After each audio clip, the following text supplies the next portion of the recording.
Tonight, Ukrainian President Volodymyr Zelensky is accusing Russian President Vladimir Putin of delaying a 30-day ceasefire proposal. The U.S. and Ukraine announced the plan after an hours-long meeting in Saudi Arabia earlier this week. At a news conference today, President Putin said that he has reservations about this potential ceasefire. Now, a reminder, Russia invaded Ukraine in 2022. The U.S.-Ukraine proposal comes after a tense meeting between President Trump and President Zelensky that ended with Zelensky being asked to leave the White House. And since then, we are seeing growing concerns from the European Union. The Trump administration is not as supportive of its ally as the Biden administration. Last week, Ukraine's former foreign minister took it a step farther. Now it's time to learn how to live not only on the assumption that America will not be in Europe, but also that America may openly be against Europe. But the biggest lesson that we all learn, I believe, is that there is no one you can genuinely rely on in this world in a long-term perspective.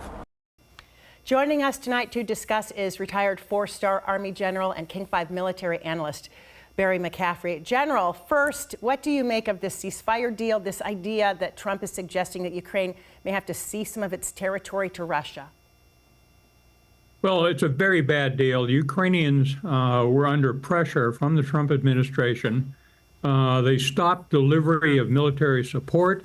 They turned off U.S. intelligence support to the Ukrainians, which then generated a savage series of air attacks on Ukrainian cities with devastating loss of life. So it's a bad situation. But Ukraine had no option but to go along with it. Now Russia is trying to up the ante and grab more. The only good news in all of this, by the way, is that in a strategic sense, I think the Russians are in trouble. Their economy is shaky. Their armed forces have taken 800,000 casualties. Their leadership is poor. So in the longer term, if the European Union, if the powers of France, the UK, Italy, and Germany come together, they may be able to save Ukraine from Putin's criminal invasion. Let's talk about the president's economic threats to the EU, Canada, Mexico. What is the strategy here and the immediate impact? You know, I used to joke that I taught economics at college level, and I was sure I didn't understand how the U.S. economy worked. But this is such preposterous action. It would be comical if it didn't have devastating impact on our own economy and our trading partners. I mean, the European Union is the second largest concentration of creativity and wealth on the face of the earth. To threaten them, as well as the Canadians, our 5,000-mile open border with one of the most democratic, law-based societies on the face of the earth, is nuts. The stock market's reacting, obviously, but the real economy will soon follow.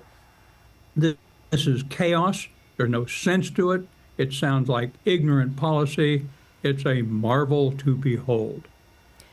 We also heard the president just today reiterate this idea of Canada becoming the 51st state, calling our northern border an artificially drawn line. He continues to double down on this idea. And you can only imagine how Canadians are feeling about this. What is the purpose of all of this rhetoric? To be honest, I think this is nutty behavior.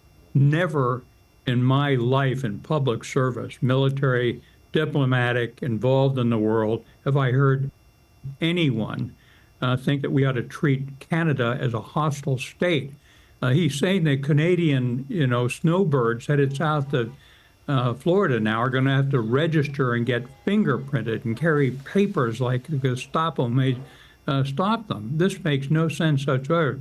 And by the way, there's zero possibility of us using military force against Canada. I think the country would rise up and throw these people out of office.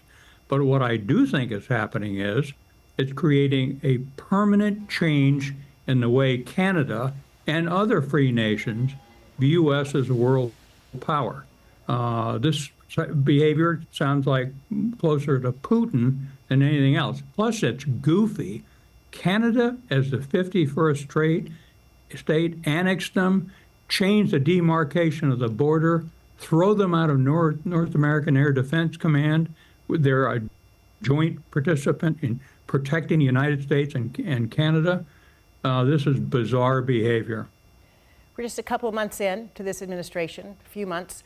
What optimism can you share about where we may go from here? Very little. Look, if you're running a 100-person Army infantry company, the leadership aspects are very similar to running a force of 250,000 soldiers. The only difference is the sense of a vision and the time involved to have something to happen. So the erratic behavior out of Mr. Trump and his administration, it takes 15 years for a new policy, a new technology like electric vehicles to penetrate a huge complex society like the United States. He's making these calls between breakfast and dinner and reversing course and saying things that don't make any sense. Congress must step up under Article 1 of the Constitution. They're in charge of the budget and confirming leadership for the administration. We're in grave danger, in my view. General Barry McCaffrey, we are going to leave it there tonight, but of course talk to you in the days and weeks ahead. Thanks always for your insight and your time. We so appreciate it. To be with you, Joyce.